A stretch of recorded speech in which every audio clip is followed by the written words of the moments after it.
নমস্কাৰ মই এপলিনা টাইমিলৈ স্বাগতম জনাইছো এই মুহূৰ্তত ষ্টাৰ 7 ইলেকশ্যন ব্ৰেকিং লৈ আহিছো অবহেকত ভংগ হল মিত্ৰতা কংগ্ৰেছ আৰু ৰাইজৰ দলৰ মাজত মিত্ৰতা ভংগৰ কথা অবহেকত অখিল গগৈ জনালে সমগ্ৰ ৰাজ্যবাসীক নিৰ্বাচনলৈ দুটা দিন বাকি থাকুতে ৰাইজৰ দল আৰু কংগ্ৰেছৰ মাজত ঘটিল মিত্ৰতা গৌৰৱ ৰকিবুলৰ বাবে নহল মিত্ৰতা অখিল গগৈ ঘোষণা কৰিলে কংগ্ৰেছৰ সৈতে মিত্ৰতা ভংগৰ কথা কিছু সময় পূৰ্বে ৰাইজৰ দলে মুকলি কৰিছে এই কথা যে কংগ্ৰেছৰ সৈতে মিত্ৰতা নহয় আৰু অখিল গগৈয়ে এই কথা উল্লেখ কৰিছে যে ৰকিবুলৰ দাম্ভিকতা গৌৰৱ গগৈৰ দাম্ভিকতাৰ বাবে মিত্ৰতা নহল কংগ্ৰেছ আৰু ৰাইজৰ দলৰ মাজত লৈছে এই মুহূৰ্তত টাইম 8 বিগ ব্ৰেকিং মিত্ৰতা ভংগ হল কংগ্ৰেছ আৰু ৰাইজৰ দলৰ মাজত ডেডলাইন দিয়াৰ পিছতো অপেক্ষা কৰি আহিছিল অখিল গগৈয়ে কিন্তু অবহেকত মিত্ৰতা ভংগ হল নিৰ্বাচনৰ পূৰ্বে অখিল গগৈ এতিয়া ৰাইজক জনালে কংগ্ৰেছৰ সৈতে মিত্ৰতা ভংগৰ কথা কিছু সময় পূৰ্বে অখিল গগৈ কথা সমগ্ৰ ৰাজ্যবাসীক জনাইছে অখিল গগৈ কংগ্ৰেছলৈ দিয়া পত্ৰৰ উত্তৰেই দি দিলে কংগ্ৰেছে গৌৰৱ ৰকিবুলৰ আকুৰ গুজৰ স্থিতিৰ বাবে মিত্ৰতা ভংগ আৰু গৌৰৱ গগৈৰ বডি লেংগুৱেজে আঘাত কৰিলে আমাক এনেধৰণে এতিয়া মন্তব্য কৰিছে অখিল গগৈ ৰাইজৰ দলক ঢিং সমষ্টি এৰি নিদিলে কংগ্ৰেছে ঢিং সমষ্টি যেহেতু দাবী কৰিছিল অখিল গগৈয়ে কিন্তু ৰাইজৰ দলক ঢিং সমষ্টি এৰি নিদিলে কংগ্ৰেছৰ সৈতে আদৰ্শগত কথা পাতিবলৈ পৰিৱেশেই নাই বহুকেইটা অভিযোগ উত্থাপন কৰিছে এতিয়া অখিল গগৈ গৌৰৱ গগৈৰ বিৰুদ্ধে কংগ্ৰেছ দলৰ বিৰুদ্ধে দলগাঁও কংগ্ৰেছে ৰাইজৰ দলক অপমান কৰাৰ পিছতো মৌন হৈ থাকিল গৌৰৱ গগৈ 2021 দৰে এইবাৰো কংগ্ৰেছে প্ৰতাৰণা কৰিলে আমাৰ সৈতে এনে বহুকেইটা বিস্ফোৰক অভিযোগ উত্থাপন কৰি কংগ্ৰেছৰ সৈতে মিত্ৰতা ভংগ কৰিলে ৰাইজৰ দলে ব্যক্তিৰ স্বাৰ্থহে কংগ্ৰেছে সমষ্টি চিনাক্ত কৰে মিত্ৰতাৰ ধৰ্মত কংগ্ৰেছে একোৱেই ত্যাগ নকৰিলে কংগ্ৰেছক বহু বিচাৰিলে কিন্তু মিত্ৰতাৰ ধৰ্মত একোৱেই কংগ্ৰেছে ত্যাগ কৰিবলৈ নিবিচাৰিলে কেৱল মাত্ৰ অখিল গগৈৰ পৰাহে বিচাৰিলে ত্যাগৰ উদাহৰণ এয়া ডাঙৰ খবৰ আজিৰ দিনটোৰ নিৰ্বাচনলৈ মাত্ৰ দুটা দিন বাকী আছে যিকোনো মুহূৰ্ততে নিৰ্বাচনৰ দিন ঘোষণা কৰিব তেনে অৱস্থাত শাসকীয় পক্ষক উৎখাত কৰিবলৈ কংগ্ৰেছ দলৰ সৈতে মিত্ৰতাৰ বাবে সাজু হৈছিল অখিল গগৈ আৰু অখিল গগৈ ডেডলাইন বান্ধি দিছিল কিন্তু অখিল গগৈ বান্ধি দিয়া ডেডলাইন কেতিয়াবাই অতিক্ৰম কৰিলে অখিল গগৈ এখন পত্ৰ প্ৰেৰণ কৰিছিল মিত্ৰতা সন্দৰ্ভত আলোচনাৰ বাবে মিত্ৰতা সন্দৰ্ভত কংগ্ৰেছৰ কেইবাগৰাকীও লোকে অখিল গগৈৰ সৈতে আলোচনাও কৰিছিল কিন্তু কংগ্ৰেছৰ সকলো বা কংগ্ৰেছৰ অন্যান্য শীৰ্ষ নেতাৰ আলোচনাৰ পিছতো কিন্তু মিত্ৰতা নহল ৰাইজৰ দল আৰু কংগ্ৰেছৰ সৈতে অৱশেষত গৌৰৱ গগৈ ৰকিবুলৰ বাবে মিত্ৰতা নোহোৱা বুলি অখিল গগৈয়ে সামাজিক মাধ্যমত এই কথা জনাইছে আজিৰ দিনটোৰ আটাইতকৈ ডাঙৰ খবৰ এটা ডাঙৰ ৰাজনৈতিক খবৰ ৰাইজৰ দলে সংবাদ মাধ্যম যোগে সমগ্ৰ অসমবাসীক জনালে এই কথা যি শাসকীয় পক্ষক উৎখাত কৰিবলৈ ৰাইজৰ দলে কংগ্ৰেছৰ সৈতে মিত্ৰতা কৰিবলৈ সকলো ত্যাগ কৰি কংগ্ৰেছৰ সকলো চুক্তি মানিও এক প্ৰকাৰ সাজু হৈছিল অখিল গগৈ যেহেতু ব্যাকুল হৈ পৰিছিল ৰাইজৰ দল ব্যাকুল হৈ পৰিছিল অখিল গগৈ ব্যাকুল হৈ পৰিছিল কংগ্ৰেছ দলৰ সৈতে মিত্ৰতা কৰিবলৈ কংগ্ৰেছক এক প্ৰকাৰ হাতে ভৰিয়ে ধৰিব লগা পৰিস্থিতিৰ সৃষ্টি হৈছিল কালিৰ দিনটোতো অখিল গগৈয়ে যি ফেসবুক মাধ্যমত তেওঁ ফেসবুক লাইভ আহিছিল আৰু ফেসবুক লাইভ আহি তেওঁ কৈছিল যে মই বহুবাৰ কাকুতি বিনতি কৰিলো মিত্ৰতা হ'বলৈ কিন্তু মিত্ৰতাক লৈ গৌৰৱ গগৈৰ তৰফৰ পৰা কোনো ধৰণৰ এটা ইতিবাচক কোনো ধৰণৰ সিদ্ধান্ত বা ইতিবাচক খবৰ নাহিল কংগ্ৰেছ দল মিত্ৰতাক লৈ সিৰিয়াছ নহয় এয়া অখিল গগৈ মন্তব্য কৰিছে যে কংগ্ৰেছ দল মিত্ৰতাক লৈ সিৰিয়াছ নহয় আৰু যাৰ বাবে ৰাইজৰ দলে মিত্ৰতা ভংগ কৰিলে এয়া স্পষ্ট মন্তব্য গৌৰৱ ৰকিবুলৰ বাবে নহল মিত্ৰতা গৌৰৱ আৰু ৰকিবুল হুছেইনৰ বিৰুদ্ধে যেহেতু বৰ্তমান কংগ্ৰেছ দলৰ বহু নেতায়ো বহুকেইটা অভিযোগ উত্থাপন কৰি আহিছে কংগ্ৰেছত বৰ্তমান কৰ্মী হৈ থাকিও এক প্ৰকাৰ বাধ্য হৈ যেন একাংশ কংগ্ৰেছ কৰ্মী কংগ্ৰেছ দলত আছে এনেধৰণৰ বহু আচলতে ৰকিবুল আৰু গৌৰৱ গগৈৰ বিৰুদ্ধে অভিযোগ উত্থাপন হৈ আহিছে আৰু তেনে অৱস্থাত আজিৰ দিনটোতো এটা সময়ত কংগ্ৰেছৰ বাবে নিৰ্বাচনী প্ৰচাৰ চলোৱা অখিল গগৈ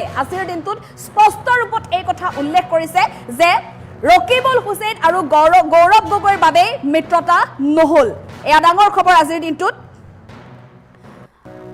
সমগ্ৰ ৰাজ্যৰ প্ৰতিটো ৰাজনৈতিক দল এতিয়া নিৰ্বাচনৰ বাবে সাজু হৈছে মাত্ৰ কেইটামান দিন বাকি আছে নিৰ্বাচনৰ বাবে তেনে অৱস্থাতে ৰাইজৰ দলে কংগ্ৰেছৰ সৈতে মিত্ৰতা ভংগ কৰাৰ কথা ৰাজহুৱা কৰিলে কিছু মুহূৰ্তৰ পূৰ্বে সংবাদ মাধ্যম যোগে এই কথা জনাইছে ডাঙৰ খবৰ আৰু এই মুহূৰ্তত যদি সম্ভৱ হৈছে অখিল গগৈৰ মন্তব্যও আমাৰ হাতত আহি পৰিছে আমি অখিল গগৈৰ মন্তব্যও আগবঢ়াবলৈ চেষ্টা কৰিম যেহেতু এয়া কিছু সময় পূৰ্বে আহি পৰিছে শেহতীয়া খবৰ কংগ্ৰেছ দল আৰু ৰাইজৰ দলৰ মাজৰ মিত্ৰতা ভংগ হল ৰাইজৰ দলৰ তৰফৰ পৰা অখিল গগৈ ইতিমধ্যে এই কথা জনাইছে মিত্ৰতা ভংগ হোৱা বুলি মন্তব্য কৰিছে যদি এইবোৰত মন্তব্য আছে মই মন্তব্য আগবঢ়াবলৈ চেষ্টা কৰিম অখিল গগৈৰ মন্তব্য আগবঢ়াবলৈ চেষ্টা কৰিছো এই গোটেই দিনজোৰা আলোচনাৰ অন্তত আজি আমি কিছুমান সিদ্ধান্ত গ্ৰহণ কৰিছোঁ আৰু সেই সিদ্ধান্ত সম্পৰ্কে আজি ৰাজহুৱাকৈ এটা প্ৰেছ বিবৃতিৰ জৰিয়তে আমি আপোনালোকক জনাব খুজিছোঁ যাতে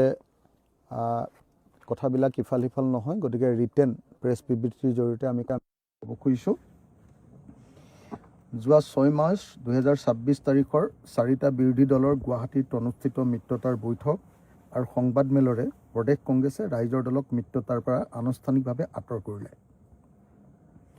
ৰাইজৰ দলক মিত্ৰতাৰ পৰা আঁতৰাই পতা এই বৈঠক আমাৰ বাবে আছিল অত্যন্ত অসন্মানজনক আমি লক্ষ্য কৰিছোঁ যে প্ৰদেশ কংগ্ৰেছৰ সভাপতি গৌৰৱ গগৈ ডাঙৰীয়াৰ মুখৰ ভাষা আৰু শাৰীৰিক ভাষা কোনোটোৱে মিত্ৰতাৰ সপক্ষে নহয় আৰু তেওঁৰ আচৰণ মিত্ৰ দলবোৰৰ কাৰোৰে বাবে মুঠেও সন্মানজনক নহয় 6 মাৰ্চ তাৰিখে গুৱাহাটীৰ বেলতলাস্থিত গ্ৰীণউড ৰিজৰ্টত অনুষ্ঠিত সংবাদমেলত গৌৰৱ গগৈৰ বক্তব্য আৰু 6 জুলাই 2025 অসম নাগৰিক সমাজৰ বিৰোধী দলবোৰৰ মিত্ৰতা সম্পৰ্কীয় অসম সন্মিলিত নাগৰিক অভিৱৰ্তনৰ বক্তব্য সকলোতে গৌৰৱ গগৈৰ অহংকাৰ স্পষ্ট আছিল অসম সন্মিলিত নাগৰিক সমাজ অভিৱৰ্তনতো তেখেতে বিৰোধী দলসমূহৰ মিত্ৰতাৰ পক্ষত পোনপটীয়াকৈ একো কোৱা নাছিল আৰু যোৱা 6 মাৰ্চৰ 4টা ৰাজনৈতিক দলৰ সংবাদমেলতো ৰাইজৰ দলক মিত্ৰতাত অন্তৰ্ভুক্তিৰ বিষয়টো পোনপটীয়াকৈ একো নকৈ আমাৰ দুৱাৰ খোলা আছে জাতীয় পালমৰা বক্তব্যৰে বুজাই দিছিল যে প্ৰদেশ কংগ্ৰেছৰ সকলোকে একেলগে লৈ মিত্ৰতা কৰাৰ ক্ষেত্ৰত মুঠেও আগ্ৰহ নাই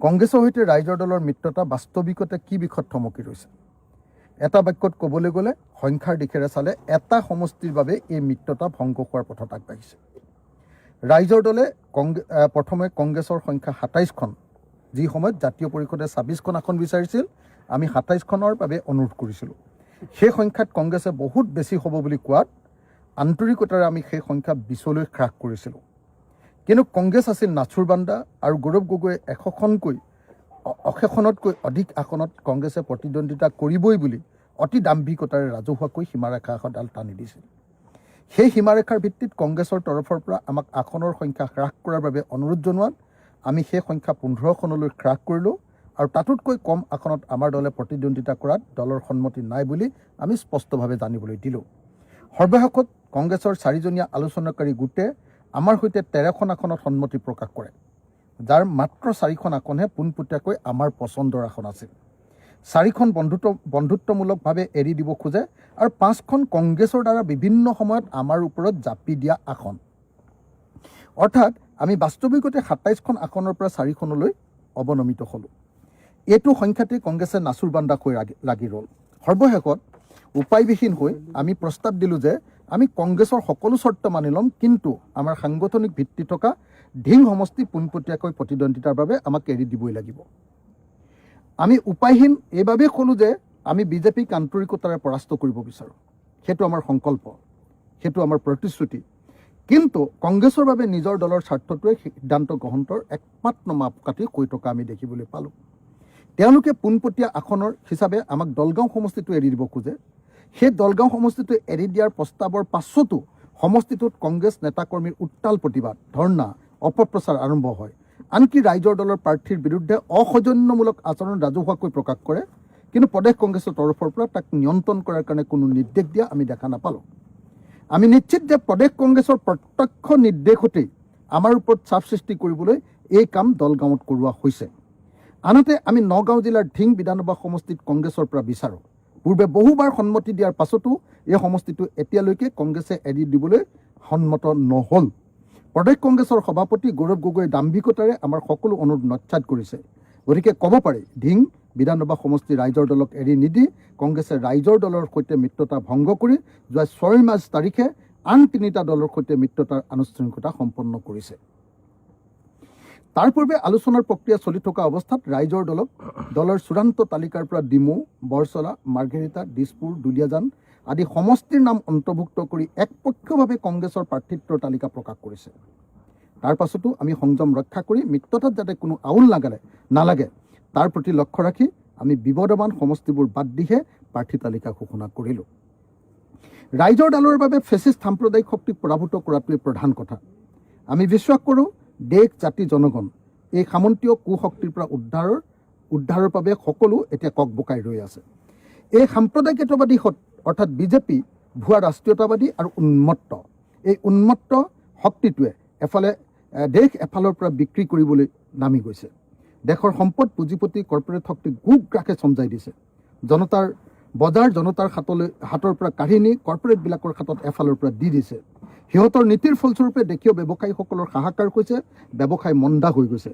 বস্তুৰ মূল্য বৃদ্ধিয়ে আকাশলংঘী ৰূপ লৈছে। ইহঁতক যিকোনো মূল্যৰ বিনিময়ত ক্ষমতাচ্যুত কৰাটো প্ৰতিজন দেশপ্ৰেমিক নাগৰিকৰ কৰ্তব্য। সেইবাবে যি দলৰ লগত আমাৰ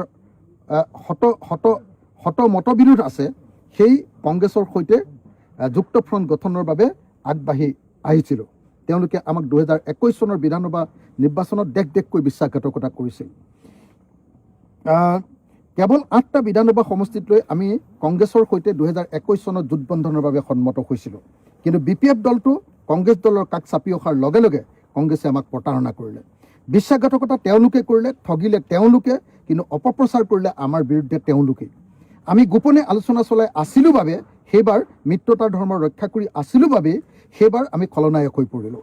বহু বুদ্ধিজীৱীয়েও কংগ্ৰেছৰ সুৰতে সুৰ মিলাই আমাৰ বিৰুদ্ধে কংগ্ৰেছৰ মুখপাত্ৰৰ দৰে আমাৰ ওপৰত জঁপিয়াই পৰিছিল। সেইবাবে আমি এইবাৰ প্ৰতিটো মিত্ৰতাৰ খবৰ ৰাজহুৱা কৰি আহিছোঁ আৰু ৰাজহুৱা কৰি যাম। কংগ্ৰেছ বা INC, ইণ্ডিয়ান নেশ্যনেল কংগ্ৰেছ আৰু ৰাইজৰ দলৰ আদৰ্শ পৃথক। কংগ্ৰেছ ৰাষ্ট্ৰীয়তাবাদী, আমি জাতীয়তাবাদী, আমি আঞ্চলিকতাবাদী, আমি ফেডাৰেলিজিমত বিশ্বাসী। তেওঁলোকৰ চিন্তা সামন্তীয়, আমাৰ প্ৰগতিশীল, সমাজবাদী আৰু ছ'চিয়েলিষ্ট। কেৱল ফেচিষ্ট সাম্প্ৰদায়িক শক্তি BJP RSSক প্ৰতিৰোধ কৰাৰ স্বাৰ্থত আমি তেওঁলোকৰ সৈতে যুক্ত ফ্ৰণ্ট গঠন কৰিছিলোঁ। আমাৰ বাবে যুক্ত ফ্ৰণ্ট গঠনৰ নিয়ম হ'ল যুক্ত ফ্ৰণ্টত সদায় প্ৰগতিশীল শক্তিৰ হাতত নেতৃত্ব থাকিব লাগে, তেতিয়াহে জনগণৰ উপকাৰ হয়। কিন্তু কংগ্ৰেছৰ সৈতে আমাৰ যুক্ত ফ্ৰণ্ট গঠনত প্ৰগতিশীল শক্তিৰ নেতৃত্ব বাদেই দিয়ক, কংগ্ৰেছৰ সৈতে কোনো আদৰ্শগত কথা পতাৰ পৰিৱেশে আমি পোৱা নাই। কংগ্ৰেছ মিত্ৰতাক লৈ মুঠেও চিৰিয়াছ নহয়। সঘনে সলনি কৰা তেওঁলোকৰ মিত্ৰতাৰ আলোচনা কৰিবলগীয়া যি সমিতি, সেই সমিতিবিলাকক বদলাই থকাটোৱে প্ৰমাণ কৰে যে তেওঁলোকে মিত্ৰতাত কোনো গুৰুত্ব আৰোপ কৰা নাই। তেওঁলোকে আমাৰ মিত্ৰ দলবোৰৰ সৈতে আলোচনাৰ বাবে মুঠেও সময় দিয়া নাছিল। ক'ৰবাত বিয়া খাবলৈ যাওঁতে, আনকি ৰিপুণ বৰাৰ ছোৱালীৰ বিয়াৰ সময়তহে দেৱব্ৰত শইকীয়াই আমাক লগ পাই প্ৰাৰ্থী তালিকাৰ বিষয়ে আলোচনা কৰিছিল। আনুষ্ঠানিকভাৱে কংগ্ৰেছৰ 4জনীয়া সমিতিয়ে ৰাইজৰ দলৰ সৈতে এবাৰেই আলোচনাত বহিছিল যোৱা 19 ফেব্ৰুৱাৰীত। তেতিয়া আমি গভীৰ উদ্বেগেৰে লক্ষ্য কৰিছিলোঁ যে কংগ্ৰেছ বুলি কোনো দল আচলতে নাই। কংগ্ৰেছ দলৰ অমৈহতীয়া কোনো প্ৰাৰ্থীও নাই। আছে গৌৰৱ গগৈৰ প্ৰাৰ্থী, আছে ৰকিবুল হুছেইনৰ প্ৰাৰ্থী, আছে প্ৰদ্যুৎ বৰদলৈৰ প্ৰাৰ্থী আৰু ৰিপুণ বৰা স্বয়ং নিজেই প্ৰাৰ্থী। ব্যক্তি স্বাৰ্থৰ সমষ্টিয়ে যেন কংগ্ৰেছ, সেইটো আমি অনুভৱ কৰিছিলোঁ।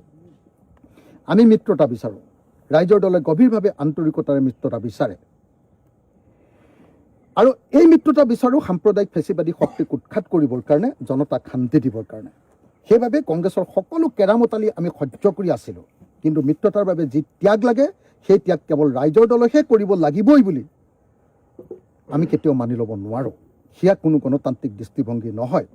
ৰাইজৰ দলৰ চমু ইতিহাসটোৱে হ'ল ত্যাগৰ ইতিহাস। 2021 চনৰ বিধানসভা নিৰ্বাচনত কংগ্ৰেছে আমাক বিশ্বাসঘাতকতা কৰিলে, তথাপি আমি সামান্য কেইখনমান আসনতে প্ৰতিদ্বন্দ্বিতা কৰিলোঁ। তাৰ পৰৱৰ্তী 2021 চনৰ উপ নিৰ্বাচনত 5খন আসনৰ ভিতৰত কেৱল ডিমৌ সমষ্টিটো আমি বিচাৰিছিলোঁ। তেতিয়া তাৰ নাম আছিল আপোনাৰ থাওৰা, কিন্তু নিদিলে।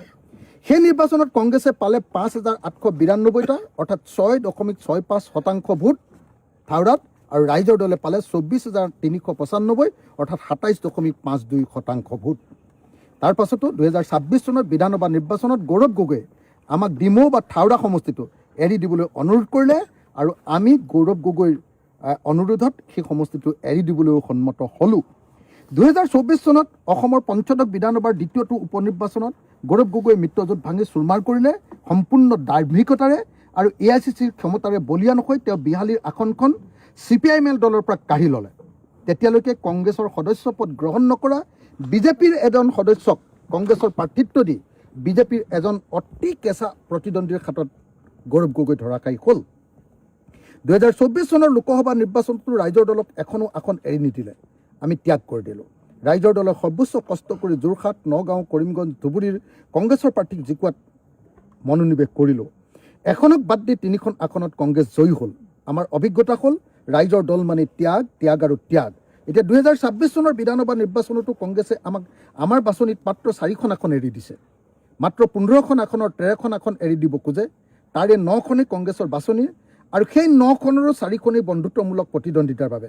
অৰ্থাৎ আমাৰ বাছনি 4খন আৰু কংগ্ৰেছৰ বাছনি 5খনকে ধৰি কেৱল পোনপটীয়াকৈ প্ৰতিদ্বন্দ্বিতাৰ বাবে আমাক দিয়া হৈছে 9খন সমষ্টিহে।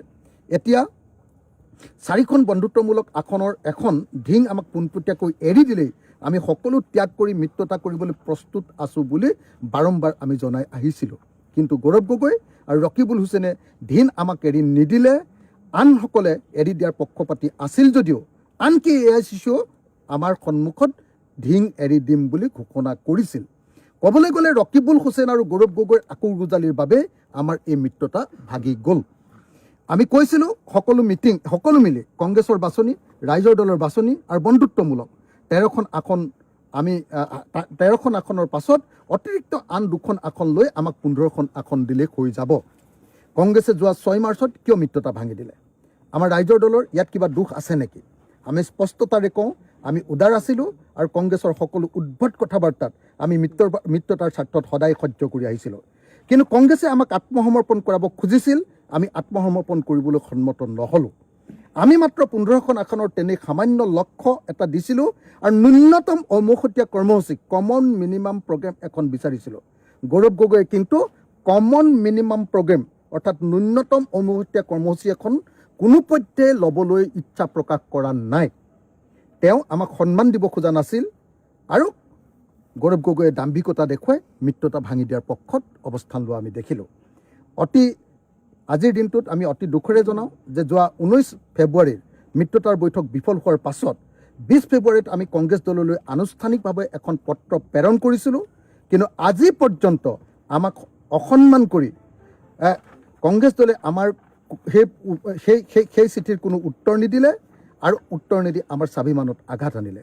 সেয়েহে আজিৰ তাৰিখত কংগ্ৰেছৰ সৈতে মিত্ৰতা সন্দৰ্ভত আলোচনা আগবঢ়াই নিয়াটো আমাৰ পক্ষে সম্ভৱপৰ নহয় বুলি বিবেচনা কৰি আজিৰ সভাই প্ৰস্তাৱ গ্ৰহণ কৰিছে আৰু এইখিনি কথা আমি সমগ্ৰ অসমৰ ৰাইজক আজি জানিবলৈ দিছোঁ। এই মুহূৰ্তত ক'ব পাৰি মিত্ৰতা ভংগ বুলি আমি আমাৰ যি বক্তব্য আছিলে একদম প্ৰেছ বিবৃতিৰ জৰিয়তে সম্পূৰ্ণ স্পষ্ট বক্তব্য প্ৰকাশ কৰিছোঁ। আমি অতি স্পষ্টকৈ কৈছিলোঁ যে আমি কেৱল আৰু কেৱল 15খন আসন বিচাৰিছিলোঁ। সেই 15খন আসনৰ 4খন আসনহে আমাক পোনপটীয়াকৈ আমাৰ নিজৰ আসন দিয়া হৈছে। আনহাতে কংগ্ৰেছৰ লগত 4খন বন্ধুত্বমূলক ফ্ৰেণ্ডলি কণ্টেষ্ট কৰাৰ কাৰণে তেওঁলোকে সন্মতি দিছে আৰু 4 8 হ'ল আৰু 5খন আসন তেওঁলোকে আমাক তেওঁলোকৰ বাছনিৰ পৰা জাপি দিছে। গতিকে এইটোতো কমপ্লিটলি অগণতান্ত্ৰিক কথা এটা। যি 13খন আসন সামান্য আসন 126খনৰ ভিতৰত যি 15খন আসন আমি বিচাৰিছিলোঁ তাৰে 13খন তেওঁলোকে দিব খুজিছিলে, তাতো তেওঁলোকৰ চইচৰহে আমাক বস্তুখিনি দিব খুজিছে। আৰু এনেকুৱা কথাত কৰোঁতে তেওঁলোকে যি ধৰণৰ বডি লেংগুৱেজ, বিশেষকৈ গৌৰৱ গগৈৰ যি বডি লেংগুৱেজ, গৌৰৱ গগৈৰ মুখৰ যি বডি লেংগুৱেজ আৰু মুখৰ যি বক্তব্য আৰু বডি লেংগুৱেজ, সেইটোৱে আমাক সাংঘাতিক ধৰণে আঘাতপ্ৰাপ্ত কৰিছে। আৰু আমি বেচিকেলি দেখিলোঁ যে আমি শেষত চব কথা বাদ দি বিজেপিক খুৰুৱাবৰ কাৰণে কৈছিলোঁ যে ঠিক আছে, আমি বহুত দিনৰ পৰা কাম কৰি আছোঁ, আমাৰ পূৰা সাংগঠনিক শক্তি আছে, আমি 100% জিকিম, ঢিং সমষ্টিটো আমাক দিয়ক। লাষ্টত এটাই সমষ্টি বিচাৰিছিলোঁ। এই গোটেইখিনি কথা বতৰাৰ পাছত ঢিং সমষ্টিটো আমাক তেওঁলোকে মিত্ৰতাত দিব খুজিছে, কি কয় ফ্ৰেণ্ডলি দিব খুজিছে। আমি কৈছোঁ চিধাকৈ দি দিয়ক, তাৰ পাছতে আমি সকলো কথা মানি ল'ম, আন সকলো চৰ্ত মানি ল'ম আপোনালোকৰ। কিন্তু তাৰ পাছত সকলোৱে আনকি AICC আমাক ফোন কৰি জনালে যে ঢিং দিছোঁ, আমাক ৰিপুণ বৰাই ফোন কৰি জনালে যে ঢিং দিছোঁ বাৰম্বাৰ। কিন্তু সৰ্বশেষত আমি জানিলোঁ যে গৌৰৱ গগৈয়ে মোক নিজে ফোন কৰি ক'লে যে ঢিং আমি নিদিওঁ। আৰু আমি গম পালোঁ যে ৰকিবুল হুছেইন আৰু গৌৰৱ গগৈয়ে ঢিং সমষ্টিটো এৰি দিব নোখোজিলে। অথচ এলায়েন্স ভাগি যাব বুলি ভাবি নগাঁও বিধানসভা সমষ্টিৰ অন্তৰ্গত ঢিং সমষ্টি, নগাঁও বিধানসভাৰ সাংসদ প্ৰদ্যুৎ বৰদলৈ ডাঙৰীয়াই এৰি দিবলৈ সন্মত হৈছিলে এলায়েন্স ভাগি যাব বুলি ভাবি তেওঁ প্ৰতিবাদ কৰিছিলে কিন্তু এলায়েন্স ভাগি যাব বুলি ভাবি তেওঁ এৰি দিবলৈ সন্মত হৈছিলে কিন্তু গৌৰৱ গগৈ আৰু ৰকিবুল হুছেইন তেওঁলোকৰ কাৰণে এই গোটেই এলায়েন্সটো ভাগিছে আৰু সেইকাৰণে আমি স্পষ্ট ৰূপত জনাই দিছোঁ যে এলায়েন্স আমি ভঙা নাই আমি এলায়েন্সৰ পক্ষত আছিলোঁ আৰু গৌৰৱ গগৈ আৰু ৰকিবুল হুছেইনে এই এলায়েন্স ভাঙিব খুজিছে